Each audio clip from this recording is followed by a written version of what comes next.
अस्सलाम वालेकुम, आप देख रहे हैं सवाल से आगे। मैं हूं अलीना शिगरी। बजट 2024-25 के बाद स्टॉक मार्केट में तेजी का रुझान देखा गया।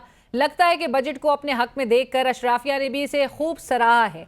हकीकत यह है कि शहबाज सरकार ने बजट में तनख्वाहदार तबके पर टैक्सों की भरमार कर दी है। वजीर खजाना जनाब मोहम्मद औरंगजेब साहब उर्फ औरी ने फरमाया कि तनख्वाहदार तबके पर टैक्स लगाने के सिवा कोई चारा नहीं है। टैक्स टू GDP को 10% से 13% तक लेकर जाने के लिए टैक्स लगाना जरूरी है कि जो टैक्स बेस है उसको वसी करना है। 10% tax to GDP ratio is simply not sustainable. इसको हमने अगले 2 से 3 सालों में के 13% के करीब अगले 3 साल में हम इस टैक्स टू GDP को रेशियो को ले जा सकें। दूसरी तरफ पंजाब का 5,446 अरब रुपए का टैक्स फ्री बजट पेश कर दिया गया। इब्तिदाई आदाद-ओ-शुमार से तो लगता है कि जैसे था वैसे ही चलेगा की बुनियाद पर बजट पेश किया गया है। अगर कोई खास रिलीफ नहीं दिया गया तो कोई नया टैक्स भी नहीं लगाया गया। हाई कोर्ट की बात करें, इस्लामाबाद हाई कोर्ट के जजेस के खत लिखने के बाद जजेस अदालती मामलात में अमल दखल को बर्दाश्त करने से बज़ाहिर इनकारी होते जा रहे हैं। सरगोदा में इंसदाद दहशतगर्दी अदालत के जज मोहम्मद अब्बास साहब ने लाहौर हाई कोर्ट को रिपोर्ट पेश की और आगाह किया कि सियासी केसेस पर असरअंदाज होने के लिए हुकूमत और खुफिया इदारों की जानिब से दबाव डाला जा रहा है, जिस पर लाहौर हाई कोर्ट ने खुद नोटिस लेते हुए आज समाअत की। चीफ जस्टिस मलिक शहजाद अहमद खान ने IG पंजाब डॉक्टर उस्मान अनवर से इस्तफसार किया कि क्या आपने वो बंदा ढूंढा है जो जज साहब से मिलना चाहता था, जिस पर IG साहब ने जवाब दिया कि अदालत के बाहर फायरिंग हुई, जज साहब के हुक्म पर हमने इंक्वायरी कराई, हमें सबसे पहले अदालत के इलाके की जियो फेंसिंग करानी होगी, मगर डेटा का मसला है। इस्लामाबाद हाई कोर्ट ने टेलीफोन कंपनियों को हुक्म दिया है कि वो किसी को मोबाइल डेटा नहीं देंगी। हमारी वजारत दाखिला पंजाब और वफाकी वजारत दाखिला के साथ फौरी तौर पर एक कमेटी बनाई जाए। अदालत ने सवाल किया कि आपने किस कानून के तहत वकला और साइलिन को अदालत जाने से रोका, जिस पर IG साहब का कहना था कि इस हवाले से खास खतरा मौजूद था।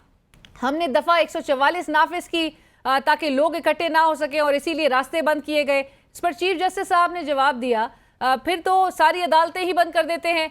आप मुझे कोई कानून बता दें कि किस कानून के तहत अदालत में जाने से रोका गया, आप फिर कर्फ्यू क्यों नहीं नाफिज कर देते। केस का फैसला महफूज कर दिया गया। दूसरी जानिब वकील सलमान अकम राजा ने दलाइल दिए कि हाई कोर्ट ने कहा है कि सजा मौतली की दरख्वास्त पर 10 दिन और मरकजी अपीलों पर 30 दिन में फैसला किया जाए। मजीद वकील सलमान सफदर साहब ने अदालत में दलाइल दिए और इस्तदा की कि बुशरा बीबी साहिबा और उनकी सज़ा ईद से कबल मुअत्तल कर दें। दलाइल देने के लिए वो तैयार हैं, जिस पर जज साहब का कहना था कि मैं ईद से पहले सज़ा मुअत्तली की दरख्वास्त पर फैसला करूंगा, चाहे फैसला जो भी हो। इद्दत में निकाह केस हो, हतक इज़्ज़त बिल हो, सहाफ़ियों की पकड़ धकड़ हो या सियासी रहनुमा बिलखुसूस खवातीन वर्कर्स की गिरफ्तारी, ऐसे इकदामात ने हुकूमत को न सिर्फ मकामी सतह पर आमरीत की सानवी शक्ल बना दिया है, बल्कि आलमी सतह पर भी ये हुकूमत मुल्क की रसवाई का बायस बनी हुई है। ऐसा ही एक बेतुका फैसला और भी किया गया कि जो था कि जितने भी समंदर पार पाकिस्तानी किसी भी दूसरे मुल्क में पनाह लिए हुए हैं, उनकी पाकिस्तान की शहरियत मनसूख कर दी जाएगी। इस हवाले से बरतानिया में ABN न्यूज़ के ब्यूरो चीफ चौधरी तब्रेज़ साहब ने बरतानिया में मुकीम पाकिस्तानियों से बात की है। वो क्या राय रखते हैं, वो क्या कहते हैं इस फैसले के हवाले से, आइए जानते हैं।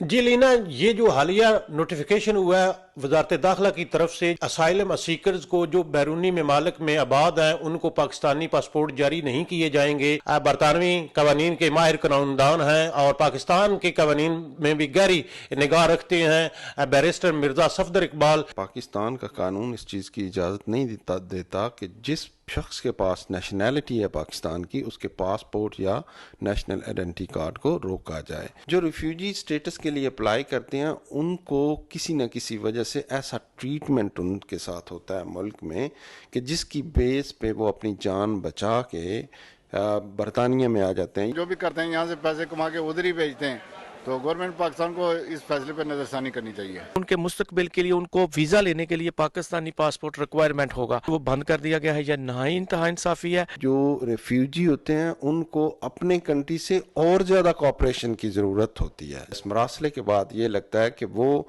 उन रेफ्यूजीज को नफरत की नज़र से देख रहे हैं। ਜਿਹੜਾ ਬੰਦਾ ਇੱਥੇ ਆਂਦਾ ਪਰਦੇਸ ਦੇ ਵਿੱਚ ਯੂਰਪ ਦੇ ਵਿੱਚ ਜਾਂ ਆਊਟ ਆਫ ਕੰਟਰੀ ਜਿਹੜਾ ਵੀ ਆਂਦਾ ਸਿਰਫ ਇੱਕ ਮਜਬੂਰੀ ਦੇ ਤਹਿਤ ਇੱਥੇ ਆਂਦਾ, ਲੇਕਿਨ ਉਹਨਾਂ ਨੇ ਬਹੁਤ ਹੀ ਗਲਤ ਫੈਸਲਾ ਕੀਤਾ ਵੇ, ਲਿਹਾਜ਼ਾ ਇਹਨੂੰ ਵਾਪਸ ਲੈਣਾ ਚਾਹੀਦਾ। हुकूमत अगे यही अपील करने कि प्लीज यह फैसला वापस लैन। जितने भी लोग काम करते हैं या जितने भी लोग पैसे इत्थे कमाते पाकिस्तान ही भेज देने न। हुकूमत पाकिस्तान को वापस लेना चाहिए। पाकिस्तान के अंदर एट द सेम टाइम ये उनके ह्यूमन राइट की सीवियर वायलेशन है।